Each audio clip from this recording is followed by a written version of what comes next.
Latinski jazik, početen kurs, prv čas.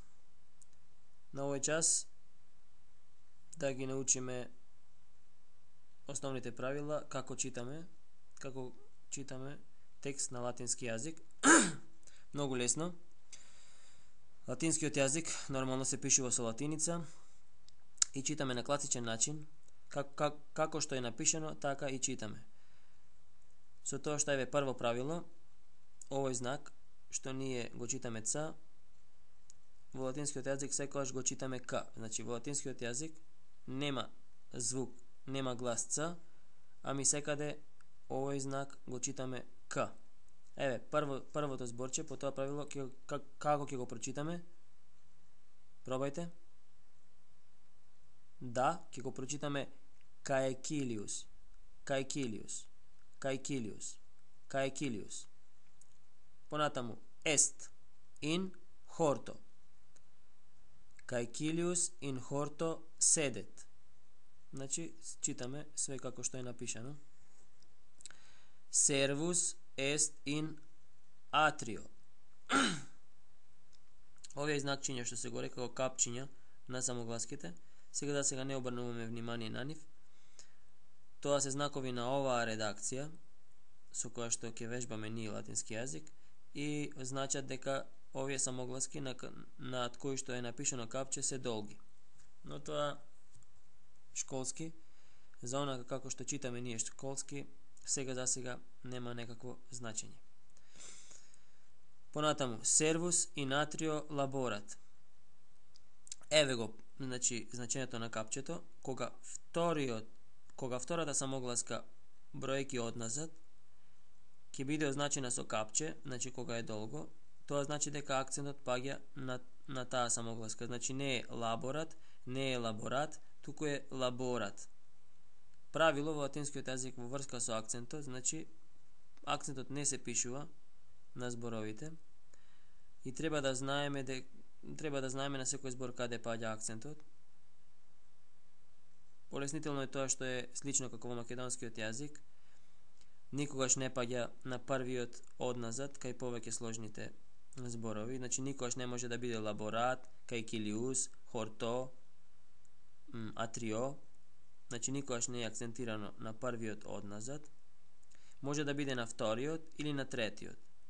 На вториот е секогаш ако вториот е долг. Ако пак вториот не е долг, ако не е означен значи во ова редакција со капче, тогаш акцентот паѓа на третиот. Значи, да претпоставиме, ако ова зборче не беше овој глас О, ако не беше означен со капче, значи ако не беше долг, ќе требаше да го прочитаме лаборат, но бидејќи означен го читаме лаборат. Понатаму, метела est in atrio. Гледате дека метела го прочитавме метела, а не метела, бидејќи ова е долго. Но ќе речете сега, од каде ќе знам дека е долго, бидејќи не е означено. Кога после втората самогласка одназад, во случајов има две согласки, една по друга, во случајов ЛЛ, тогаш, кога после самогласка, значи следат две согласки, таа е секогаш долга. И поради ова правило не се означува дека е долга, бидејќи поради правилото знаеме дека е долга. Поради тоа читаме метела на акцентирано, а не метела, а никогаш метела. Est in atrio. Atrio. Овдека втора самогласка одназад е и е таа кратка и затоа не паѓа на не акцентот, туку се поместува на третиот одназад. А од каде знаеме дека е кратка? Поради второто правило што вели ако после самогласката следи друга самогласка, таа секогаш е кратка. Обратно, значи, како што претходно првото правило велеше, ако после самогласката стојат две согласки, таа е долга. Овдека второто правило вели ако после самогласката следи самогласка, таа е кратка. Согласките да ги перцепираме како нешто погрубо, впрочем тие и се погруби отколку самогласките кои што се понежни. Кога се груби, значи, особено ако има две една по друга, нормално така да си направиме асоцијација и самогласката за да им парира на нивната грубост треба да биде појака, посилна и подолга. А пак обратно, ако после самогласката следи уште една самогласка, не само што таа самогласка е нежна, значи кратка, уште ако следува и друга самогласка после неја, која што е исто така нежна, таа мора да се скрати, значи е кратка. Атрио, и затоа не може да биде акцентирана. Понатаму, Metela in atrio sedet. Quintus est in tablino. Сега за ова да кажеме, оваа буква Q, секогаш во латинскиот јазик се пишува во придружба со U, значи никогаш не се пишува сама, и заедно Q и U ги читаме qua. Qua, qua, qua, или, ако ни е тешко да изговараме qua, изговараме kva. Значи, можеме школски да го прочитаме Quintus, а поправилно би било да прочитаме Quintus. Qua, како во англискиот quarter. Нели во англискиот јазик, Q-то не се пишува никогаш само, секогаш се пишува во придружба со U, како во quarter,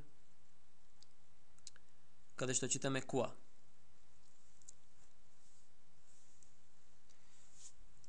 Значи, Quintus est in tablino. Еве, овдека, многу добар пример. Втората самогласка одназад е и, на неја има капче, значи е долга, значи се чита со акцент на и, таблино. Не таблино, нити таблино.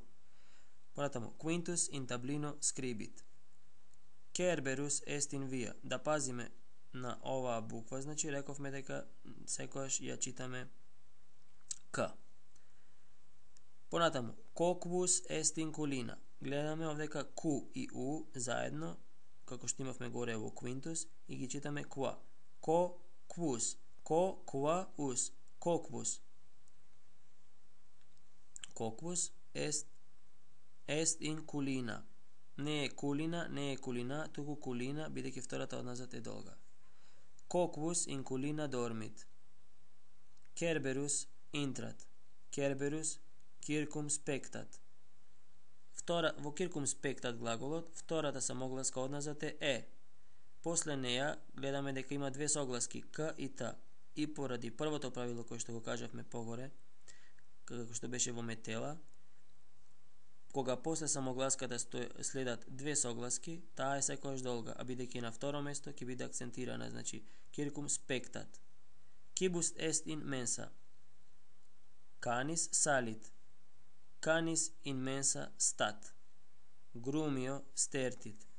Гледаме тука дека и првата одназад самогласка акцент е со капче е долга. Иако е долга, таа не е акцентирана. Значи, запамтете, најважно правило за акцентирањето во латинскиот јазик, никогаш акцентот не паѓа на првиот слог, на првата самогласка одназад. Како што ни во македонскиот, исто е и во македонскиот јазик така.